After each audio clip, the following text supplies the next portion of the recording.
Okay.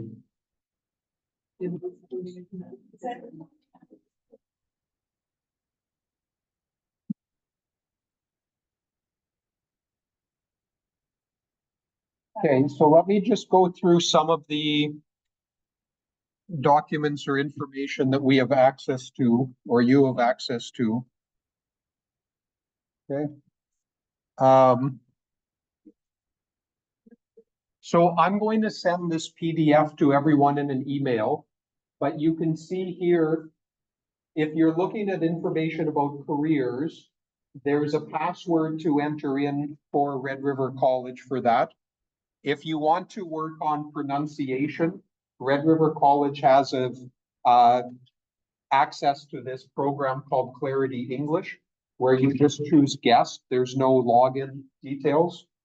And then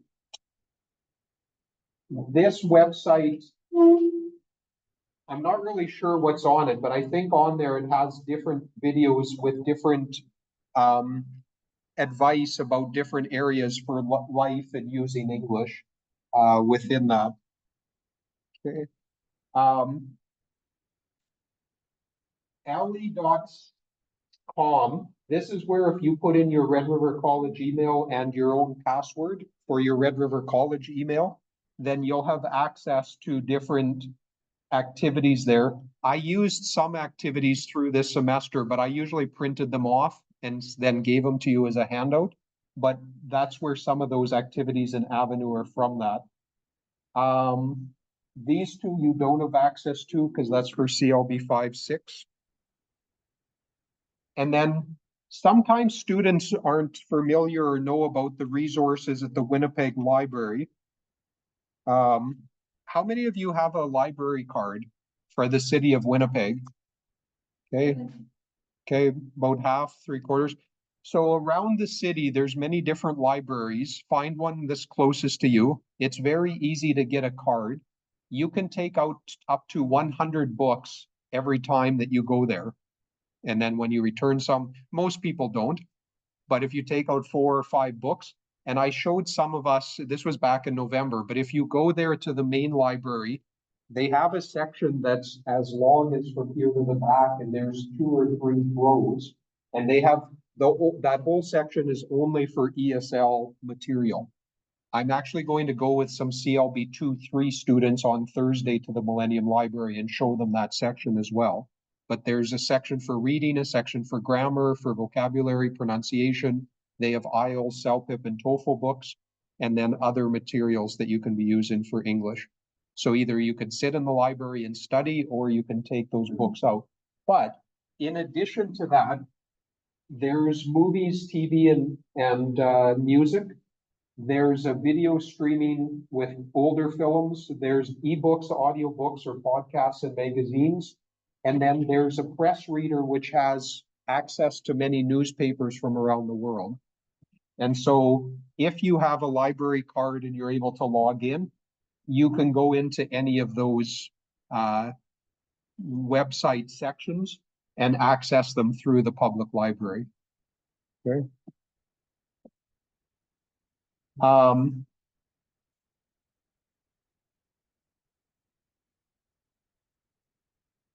Sorry, I'm just looking through with these. So I think here what's most helpful is active reading. You can go in and see different books at different reading levels.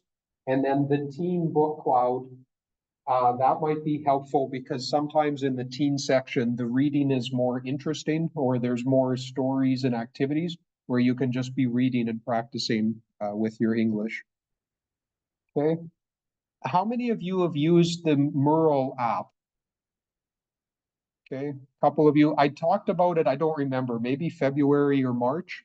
I know that I met with the representative at one of the event activities in February. And on here, there's English and French access with many different levels. So this is set up from Canadian Broadcast Corporation, CBC, which is a government-run news program in Canada. And they've done a good job of having different levels and making it challenging for different students. Duolingo, many of you are familiar with. Okay. And then here is a whole bunch of other videos. Okay. I'll just wait till the conversation's done.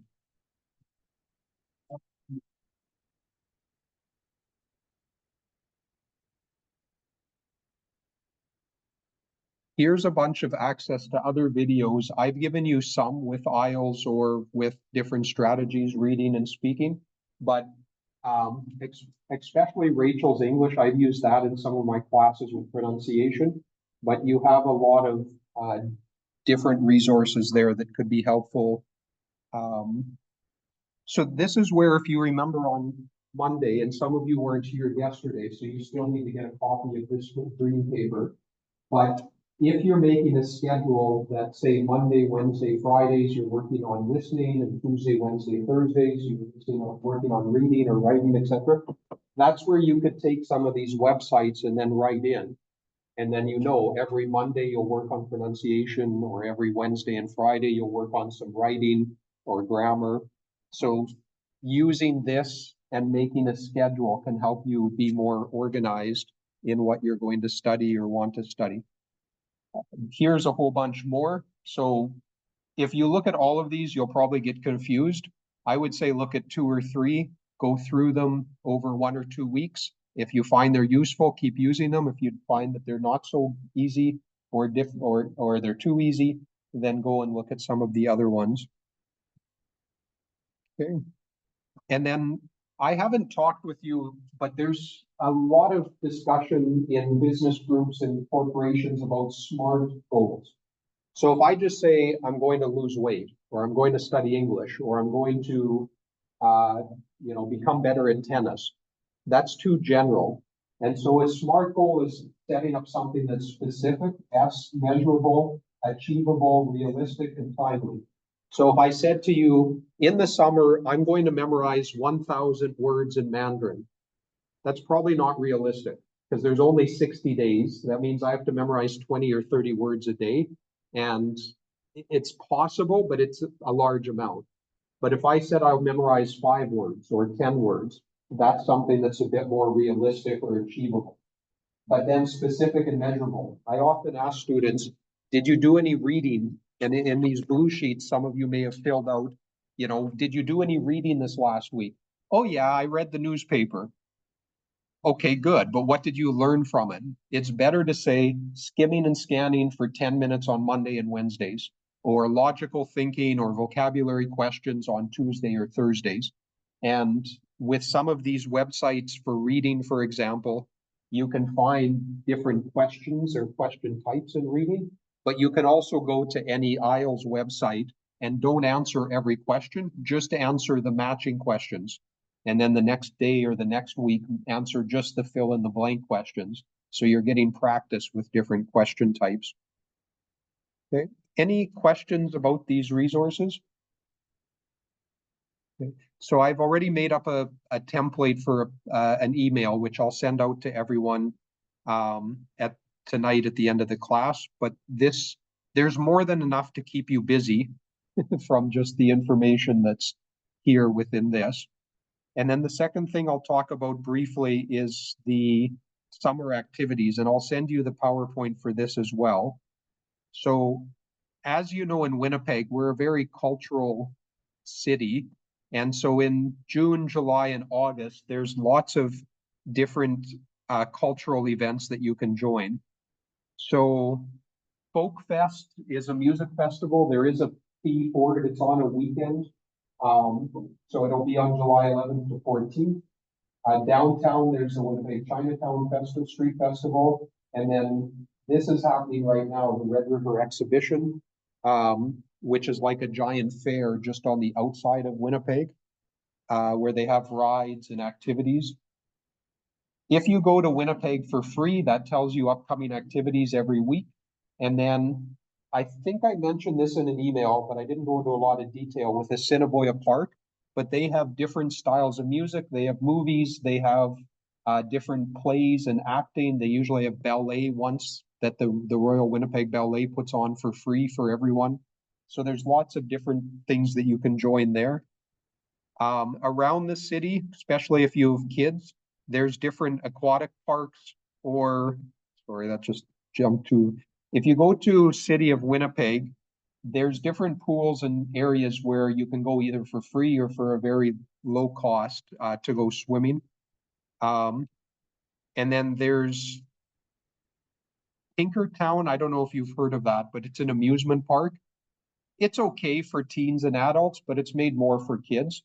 But if you're, if you're in your 14, 15, 16, if you have teenagers, or if you're in your 20s or 30s, you could go to Tinkertown for an afternoon or a day and go on the different rides and stuff. It's like a carnival or a fair, a festival. Amazing Corn is outside the city, and they have a maze that you walk through. Okay, Assiniboia Park has a steam engine you can go on. Yeah, so here's Tinkertown. So you can see some of the fairway and the rides that they have. If you go to their website, there's more. And then different parks it talks about and activities that you can go to around the city. And then some of you might like to pick fresh fruit. And there's different farms where you just pay, they call it U pick. So the letter U and then pick. And so you can pick any of these fruits. And there's a whole list here in different places. Some are 10 or 15 minutes outside of Winnipeg. Some are maybe an hour outside of Winnipeg. But different ones have different prices and different seasons of when you can go and pick strawberries or blueberries, Saskatoons.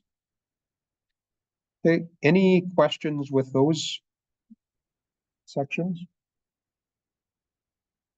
Okay, so I'll send this PowerPoint to everyone. So you'll have all the links, you'll have access to all of this information from this. And then